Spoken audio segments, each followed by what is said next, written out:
UNLV Microcertificate Economics. Economic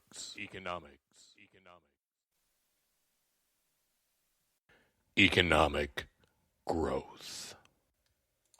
Economic growth has a really basic definition. What it says is that over a period of time, and we're not talking about days or weeks here, we're talking about years, we have a growth in real GDP per capita. Real GDP per capita grows over time. What's that mean? Well, it means that we're producing more goods and services per person. We have more things per person who lives in our economy.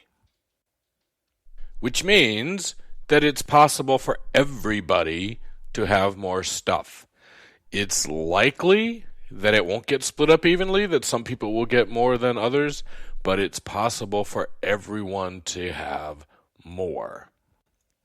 President Kennedy, that's him down in the corner, President Kennedy said, when asked how we should deal with poverty, his statement was, when the tide comes in, all ships rise. In other words, if we can make the economy grow, we can split stuff up, and everybody will end up with more. The best way to make the economy succeed, make people succeed, isn't to take money from one group and give it to another.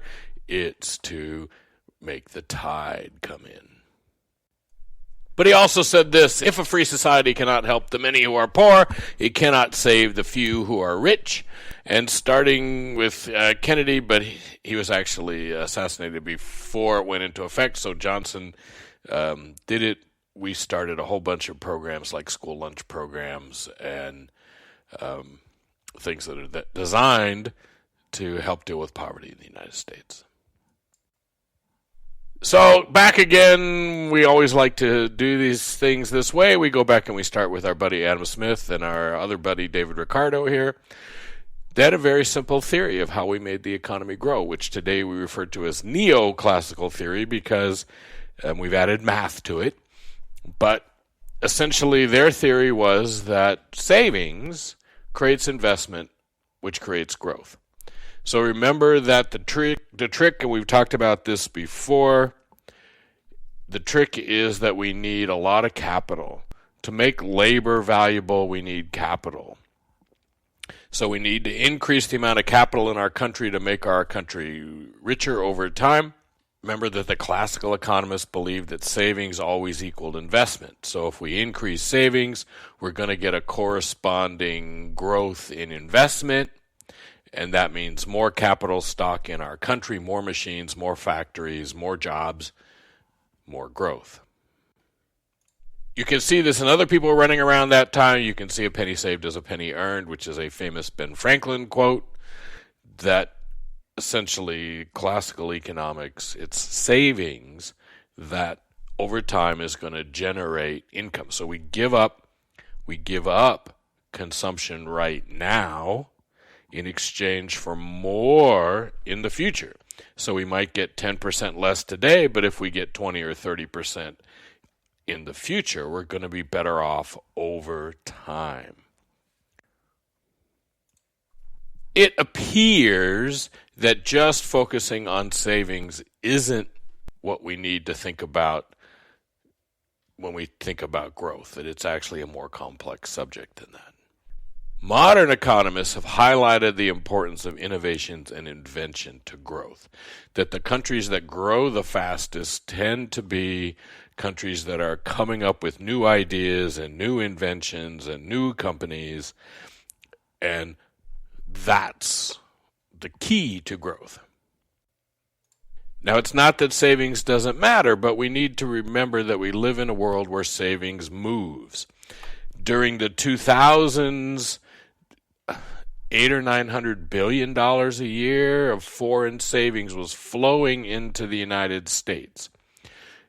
It went into, as we talked about in an earlier chapter, it went into some bad investments, but savings is free to move to where the investments are. If we can come up with new technologies for people to invest in, then our country will boom over time. If that savings flows here and ends up building houses and causing a housing crisis, then it's not so effective. But again, we need the money. So savings should move toward the most profitable investments, and hopefully those investments will be things that will create a long-term structure that builds jobs and employment and income. Okay? The most important thing then from this, if that's really the theory, is that how well we educate our population is the most important thing. Underlying all of economic growth would be the quality of our education system, which there was a time in the 60s where the United States was the number one best educated population on earth, and last time we looked, we were something like 38th. We just don't do that well at math and science anymore, and if we actually believe our theories, then that bodes very poorly for the United States in the future. So what stops countries from growing? And again, we're mostly here talking about developed countries. We're mostly here talking about the United States or Europe or Japan.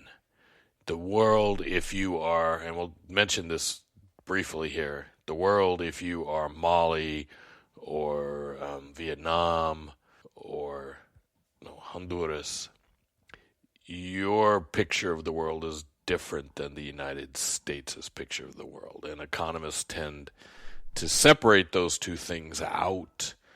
So we talk about economic growth, and then we talk about something called development, which means countries that are less developed.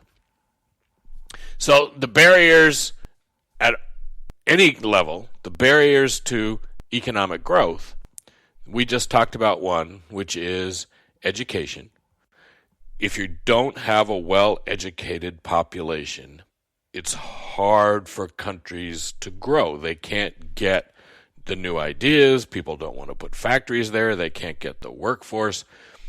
We even see this in the United States, that economic growth in the United States over the past 15 years has been strongest where? Well, it's strongest in California and Texas and New York and Georgia and Florida. It's strong in states that have very strong and very well-developed higher education infrastructures. We need quality education for there to be growth. We also need infrastructure. Countries that grow tend to have roads that are functional, and we can take something in a truck in California and you're about 100% certain that you can get in that truck and drive it to New York without any difficulty. There are countries in the world where that's not true. We need that infrastructure of housing and roads and all of that, which doesn't exist really in some parts of the world. So then we have cultural problems, more likely to exist in other parts of the world than in the United States, but definitely exists here in some parts of the United States. The United Nations says that the biggest problem most countries have in terms of their economic growth is how they treat women. As you may know, here in 2018, there's women in Saudi Arabia were first given the chance to drive. If you take half of your population and you don't let them go to school, or you don't let them drive, you don't let them be pilots, you don't let them fully engage in the economy, that's going to be a problem. The culture has to value education. It has to value all the people. If you have a big class division in society, if you have separation of men and women into what they can do, that's going to have a big negative impact. And then in large parts of the world, we have a corruption problem. We have the problem that the governments aren't stable, that governments come and go, that people function in the government by bribes, or, we give a country money and then that money ends up in somebody's Swiss bank account. If a company wants to invest in a country and they can't trust that their investment is safe, they're not going to invest. So we need good, stable. Again, you look at the countries that have grown and are rich. They have not always great governments, but they have governments that are around a long time. You look at the United States or France or England or Japan. You have consistency in how those countries function over a really long period of time. So the United States, what do we need to do to keep growing and growing strong? We need to put more effort into our education system, get a better educational system, improve K through 12, make sure higher ed is caring about its students and doing a good job, make sure that students come out of K-12 prepared to go into the workforce or prepared to go into higher education. We need to invest in infrastructure. We need our roads and bridges and our airports and our internet infrastructure, all that stuff to be good. And then we need to push research. You see China, for example, their government spent something like $25 billion just last year doing research on green technologies and artificial intelligence and a couple other areas that they've decided that they want to be the best in the world at, batteries, electric cars. If the new idea is the United States was by far the world's largest producer of patents, China is rapidly catching up with us. They're not that far behind us now. The United States was at one point getting more than 90% of all of the money going to new research projects in the world, and we're not even at 50% now. So the education system, infrastructure, and research, it's clear that we've slipped, the United States has slipped, and that we need to rebuild that to keep our economic growth strong. All right, so freedom matters in all of this.